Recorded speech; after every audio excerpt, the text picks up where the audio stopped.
Chad and Margaret Amato had 3 children. They had 3 boys. They had Cody, they had Jason, who's the oldest brother, and then they had Grant. These are the Amatos. This was a hard-working family. When we kind of start to talk more about the financials, you guys will see, because Grant Amato, before he murdered his family, stole $200,000 from them. Now, when I was looking through this and I looked at the crime scene photos, I was looking at their house. These are some photos from the crime scene, the day of the murders.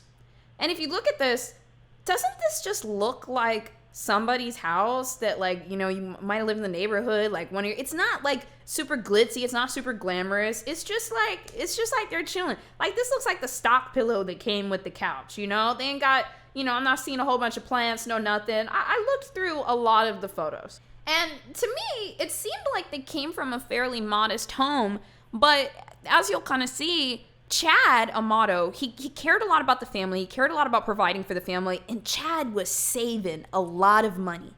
He was a pharmacist, he was also really good with computers, did a lot of work, and was really great at managing everything. He and his family had actually managed to save and invest over a couple hundreds of thousands of dollars, and it was just all through hard work and saving.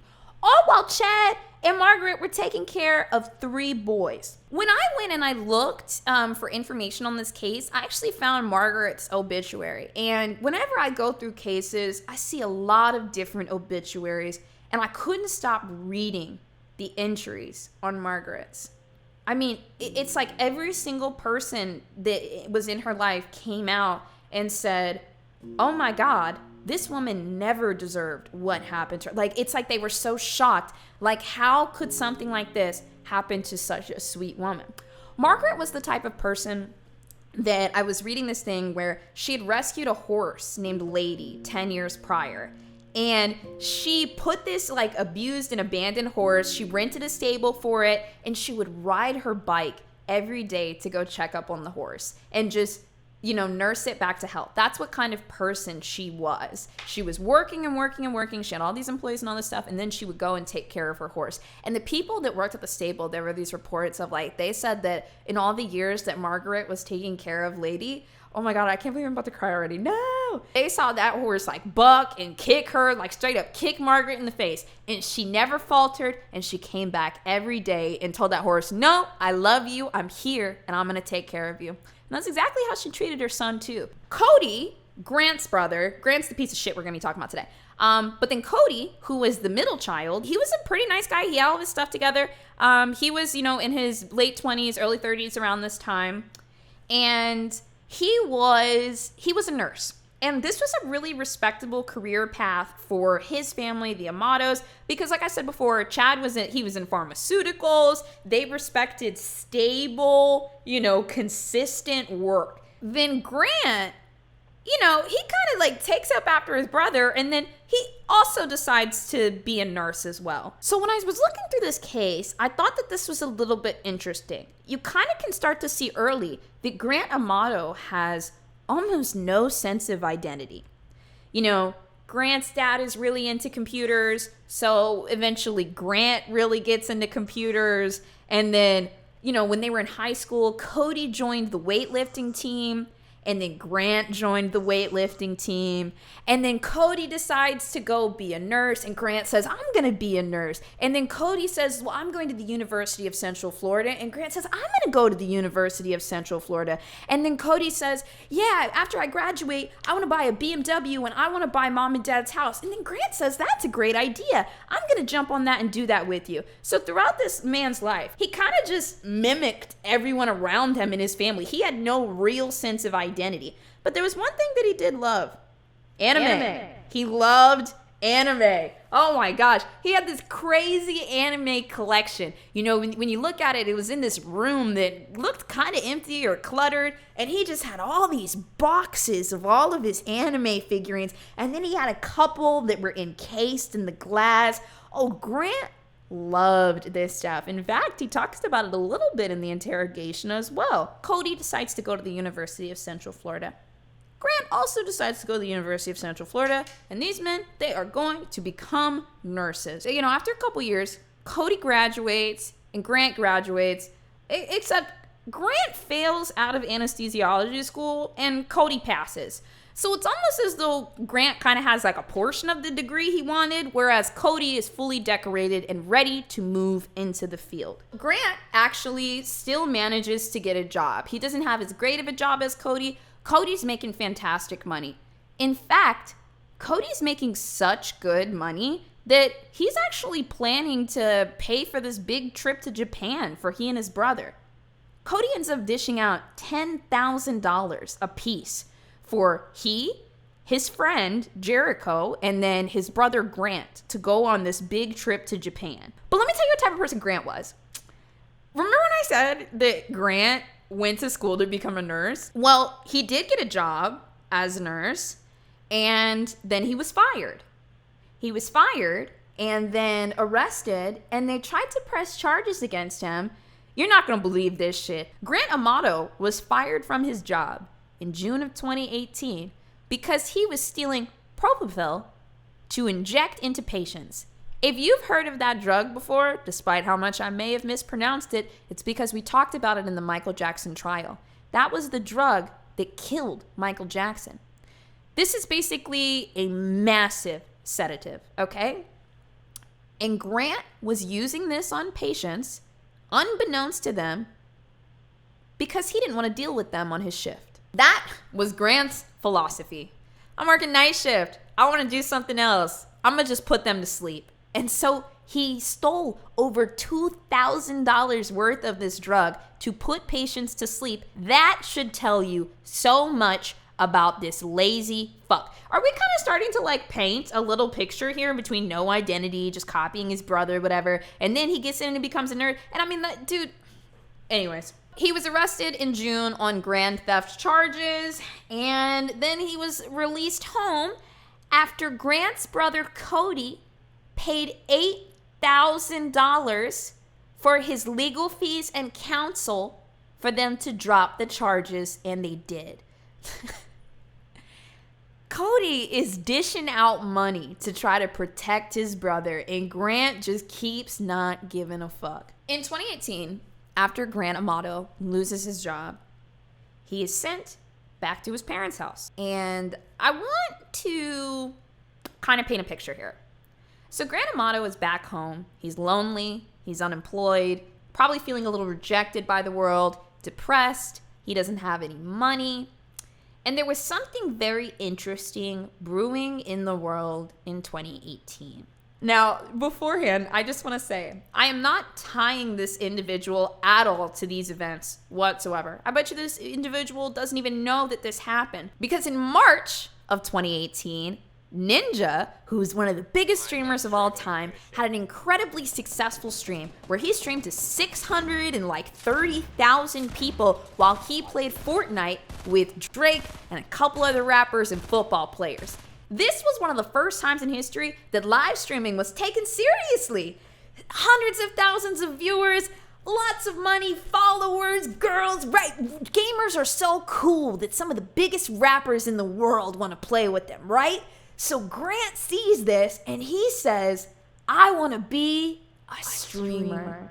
So that's exactly what he does. He tells his parents, I need all this equipment. I need multiple monitors. I need this. I'm going to be a Fortnite streamer. And that's what he does. He goes all in on it. He gets all of his equipment. He gets all of his stuff. And he starts to do his streams.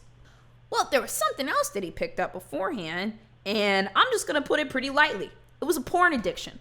But more specifically, it was an incredibly parasocial porn addiction. Because Grant was addicted to my free cams.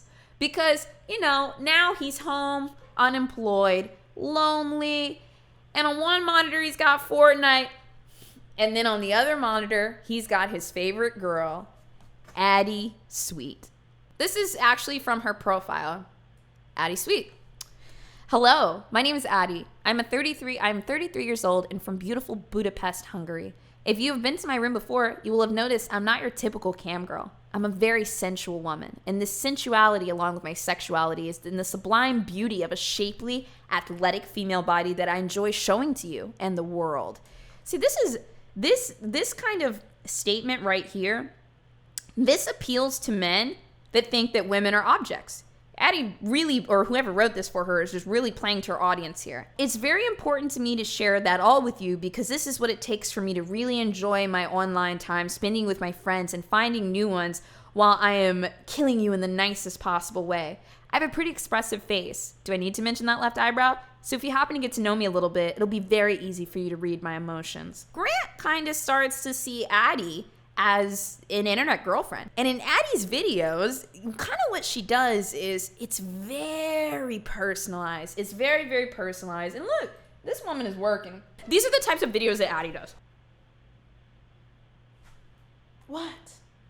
I told you I would be ready in a minute. I hate when you look at me like that. Stop. It's almost as though she's role-playing being your wife, being your girlfriend. That is the content that like she's really playing into. And Addie is making a killing, okay? At the time of this event, she was in the top 20 on My Free Cams, but I actually looked it up.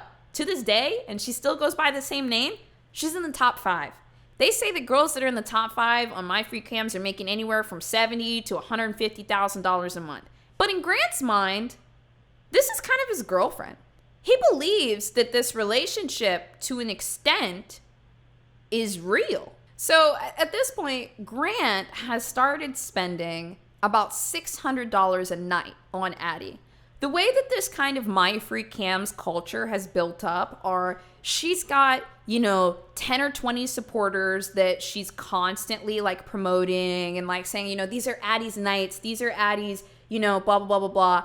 And then Grant now, he kind of gets to get an identity because he's now one of Addie's knights. But also, there's the fantasy of what if he could get the girl? What if he could actually be with her? So every single night, Grant on one screen, playing a little Fortnite, watching Addie on the other, and talking to all of his boys. Who are his boys? The other guys that are paying for everything for Addie. They're all just having fun, donating to her, taking care of their queen. In fact, man, I was diving deep into this shit today. I was looking this up on Twitter. There's such ride or dies for her that she took like a month or 2 off and they created a GoFundMe page. It was like, help fund Addie's break. Hashtag like Addie's nights. This is real. So these dudes are all bonded in their love for this woman.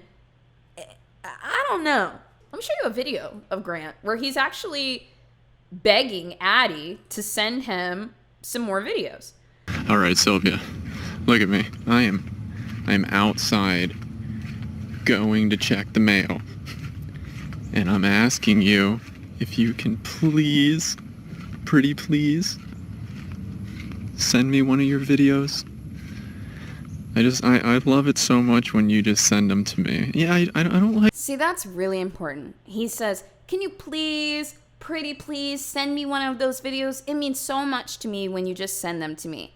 Because to Grant, when Addie, that's her stage name, but her real name is Sylvia, when Addie sends these videos to Grant without money, he feels like it's special. He feels like it's real, right? Yeah, I don't like buying your stuff. It makes me feel weird. I don't like buying your stuff. It makes me feel weird. It makes me feel like I'm not special. Can you please confirm my reality? And if you just send me one, and see, this is the weird thing, right?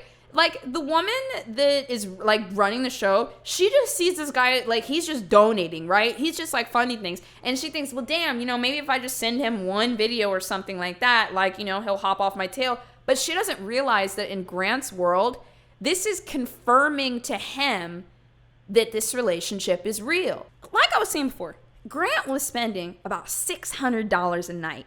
And where is Grant getting this money if he's not working? Well, his Twitch stream had absolutely exploded. Within a couple of days, he was getting 600, 700. I'm fucking kidding. He literally had one viewer and maybe something open on the other tab. Grant wasn't making no fucking money. He started telling his parents that he needed money so that he could promote his Twitch stream. And he convinced his parents he needed thousands of dollars to put marketing into his Twitch channel. They didn't know any better. And they were just hoping that their son could just do something, do anything, you piece of shit. Just do something. And so they're like, okay. They know how important it is to reinvest into a business, especially a startup.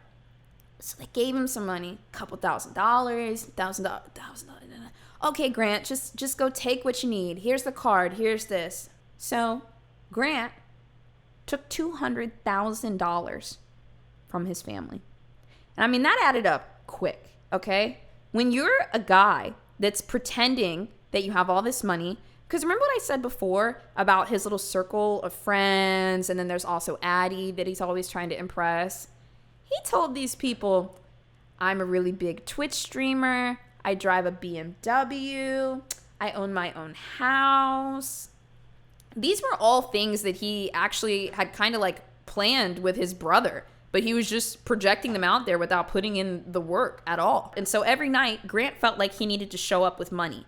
That money that his parents had worked for years, it's almost just like it was a fake currency that didn't really exist, and it was just here to fund his addiction. Because at this point, it's a full-on addiction. It's a love addiction, it's an attention addiction, it's parasocial. He's completely obsessed with this woman. His brother and his dad sit him down and they say, we need to have a talk, okay? We need to figure out, no, you can't do this anymore.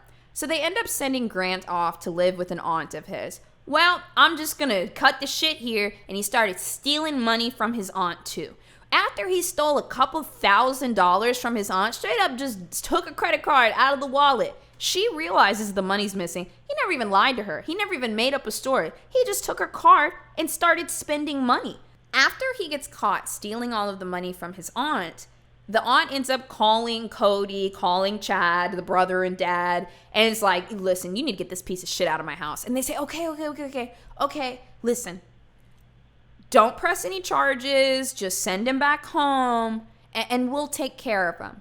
So at this point, Grant's never had to choose a career, he's never had to own up to any of his actions, thousands of dollars of debt and legal fees are piling up, but his family continues to pay them. And look, I mean, there's definitely something to take from this, just because, yeah, he's a literal man-child. There's something to take from this because these people loved Grant so much. I don't even think part of it was keeping up with appearances or keeping up with family and we care about our perception. That's not really what the Amatos were about. They just wanted Grant to be okay. After Grant Amato gets kicked out of the house when he's living with his aunt, he moves back in and there's a couple of ground rules. These are actually the notes that Chad Amato had written down to try to get his son back in order. Now, I'm not gonna lie, this is clearly very business-like, It's this is what you have to do. First, get a job. First things first, Grant. Get a fucking job. I think we can all agree with that. Second, student loan deferred, $100K. That $100,000 in his student loans. Next, there's some kind of USA credit card balance, $6,800 past due. Next, auto insurance lapse, it's void. His bank terminated by bank, permanent. His bank account was permanently terminated. Has no savings, has no job. For a man that was that was trying to help his son so much and so studious in taking care of his family bro, I cannot express enough. This is what the Amato house looked like. They were not living luxuriously. They were not these were hard-working people, okay? That's just what they were. For his piece of shit son to just not do any of the wonderful things that his dad basically taught him how to do it's just annoying, right? Owes family $200,000. Parenthesis, but family does not expect this possibility. Next, owes family apology. We don't expect this due to lack of real feelings. Chad Amato actually wrote that down after talking to his son. just looking at just like everything that this kid racked up, and they were like, how do we help? What do we do? What do we do? What do we do? Like, this fucking hurts me to look at. Like, just all, like, everything that's like packed up. So next they said needs therapy, psychology with local. He's writing down a couple of these. He's like, Chuck, clinical psychologist. Does he need a personality test? Like, he doesn't even know. Next, rehabilitation center obtained. It's going to be $15,000. They've already signed him up for a rehab center. They suggested he joins the military.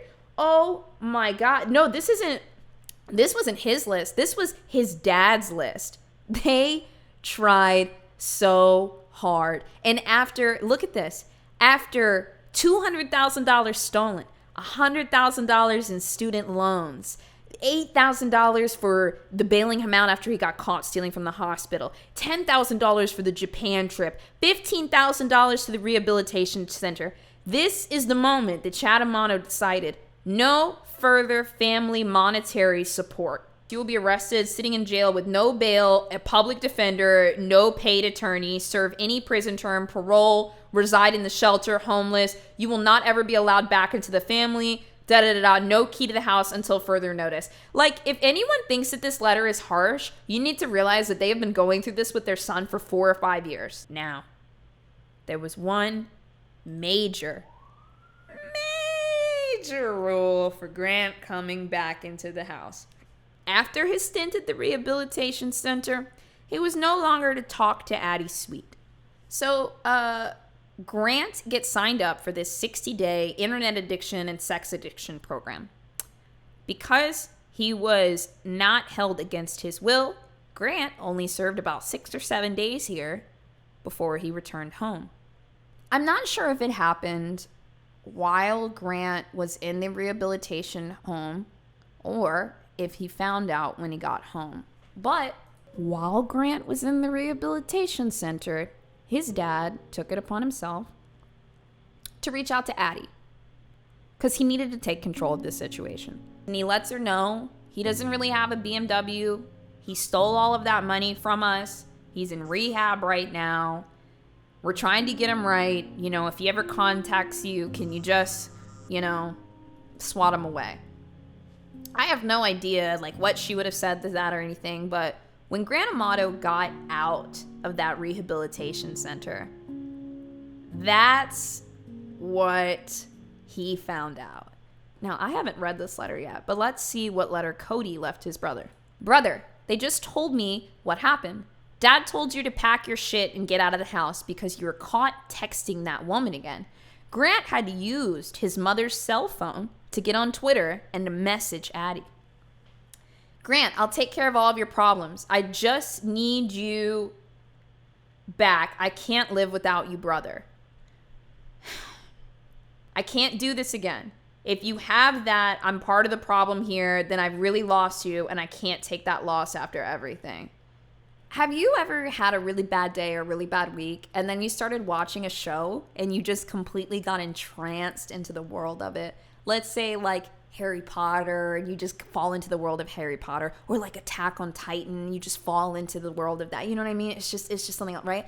So when we use escapism, like through media like that, it's kind of like we leave for a couple hours, maybe you watch Squid Game for 7 hours straight and you forget all of your problems for a little bit and you're like, damn, that was fun, right? That's kind of escapism. And I'm only explaining this through just like my experience. The next level of this is kind of a form of daydreaming where that world ends. Maybe you don't have any more content to consume around it. So you kind of start to create your own in your head because it felt so nice being there, right? So then there's some people that like before they go to bed at night, a fun way to relax is to just close their eyes and imagine being at Hogwarts. And you get to live in this rich world. Like when you're daydreaming, the characters are really well developed. Your role is whatever you want. It's just like your own fantasy land, and it's beautiful and it's fun and it's relaxing. Now, daydreaming is not a bad thing because it can help you identify your needs. It can help you set goals by realizing what you really want. And also the relaxation and escapism is nice. Now, maladaptive daydreaming is exactly what it sounds like. It's when you're no longer adapting to your environment and you're escaping through daydreaming. people that actually experience maladaptive daydreaming, there was a survey that was done on these people, and what came back was they say that these people spend more than 56% of their week daydreaming. Now, 50% is pretty bad, but if you're daydreaming for 56% of your life, you have now lost touch with reality, and you've created this deep fantasy world that's incredibly hard to get you out of. And also, the other thing is too, this fantasy world is comforting to you. It's the only thing that's safe. It rescues you from your day-to-day. The maladaptive, daydreaming, vicious cycle. 1, escaping your painful reality. Time to close my eyes and go to Hogwarts. 2, making up a pleasant and ideal alternate reality. Something that is so much better than my real situation. 3, daydreaming for hours every day. This is where we probably really started to lose Grant. Then, withdrawing, falling behind on work and school. Because it's every day. Now this person's no longer daydreaming at night before bed. At 4 o'clock, they're stressed out about something and they're just gonna lay down and just kind of, I'm gonna go off into this fantasy world. And not everyone closes their eyes. Some people just kind of, sit there. It's different for everyone. And then the biggest thing is that real life becomes more and more unpleasant, and it becomes unnecessary. It becomes not real. And I just kind of think this. Grant really strikes me as a maladaptive daydreamer just because he was so deep in this fantasy world with Addie, where she was this person that he projected all these ideals on. He was a guy that had a house, he had a BMW, he had all this, and he had this perfect relationship with her. And anytime Grant's dad came in and said, Grant, you need to get a job, it was like, Grant, you need to get out of your fantasy world. Grant, you need to get out of your comfort place. The reality of how Addie felt about him wasn't real. He had just rejected it. That's another thing too. A lot of these guys, they know that the girl is doing this job for money. She's getting paid. This girl is hustling. She's getting her bag. But Grant chooses to not acknowledge that trait because it does not fit into his fantasy. On January 24th, 2019, Grant Amato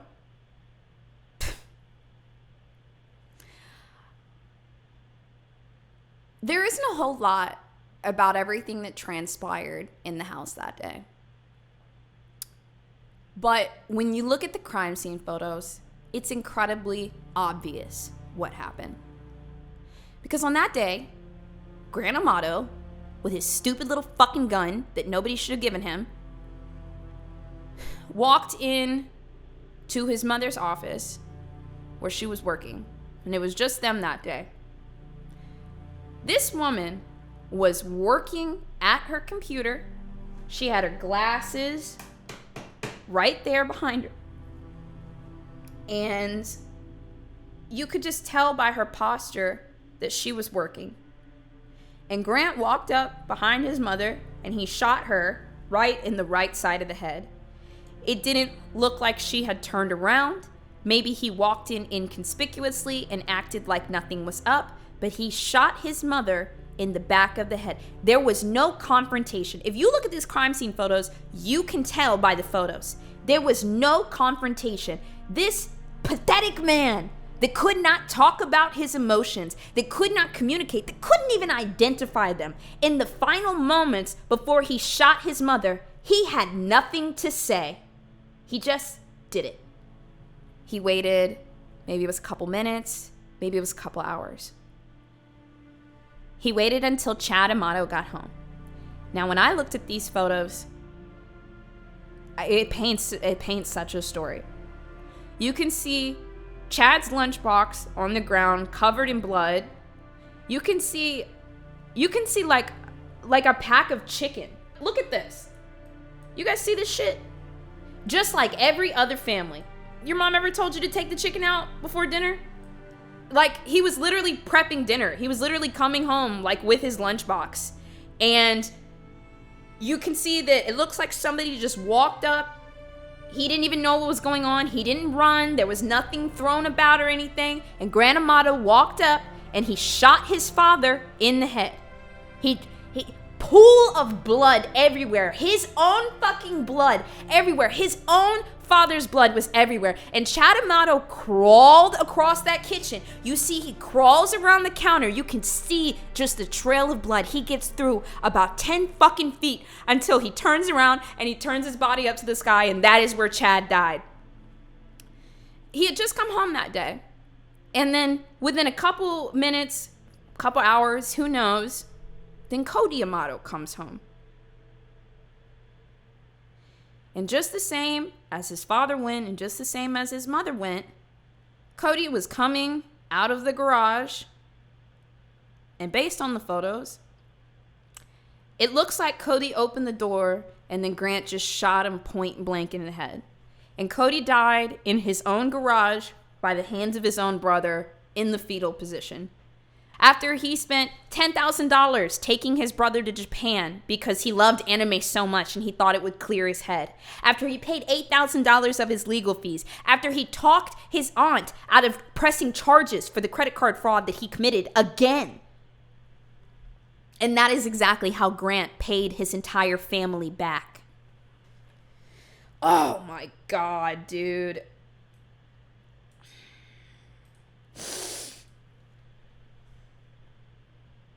Sorry, I got a little... I was thinking about... I just saw the pictures today.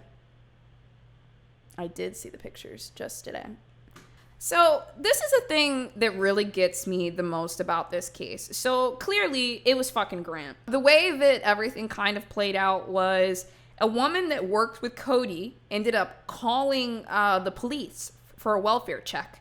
She was worried about Cody because Cody had come to work and told people that his brother was depressed and he was just fucking wilding out and that he was getting really worried and he was about to, you know, kick him out of the house, you know what I mean?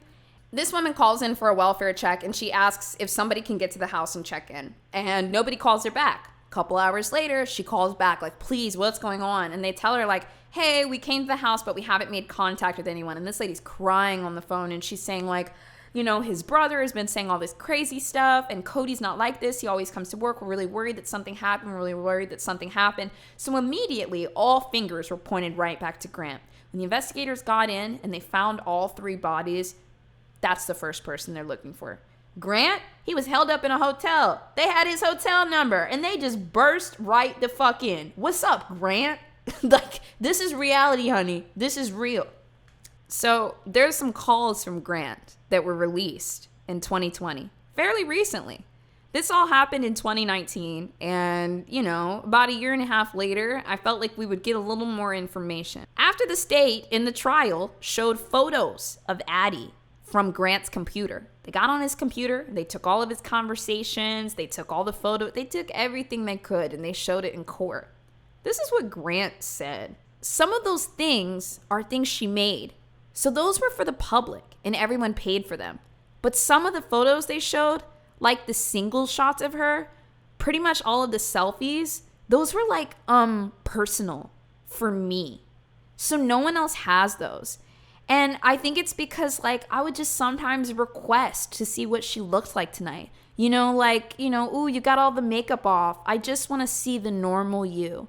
So even in 2020, Grant's main operative is to try to tell the public that his relationship with Addie wasn't one-sided. And that's why I mentioned that little segment of maladaptive daydreaming to you guys. Because I believe that right now, to this day, Grant Amato is probably in his cell, eyes closed, thinking about Addie in his fantasy world that he's created. And in Grant's mind, Addie is still his wife. Through the court trials, prison time, and the murder of his three closest family members, there is nothing that could shake Grant Amato out of this fantasy that he created.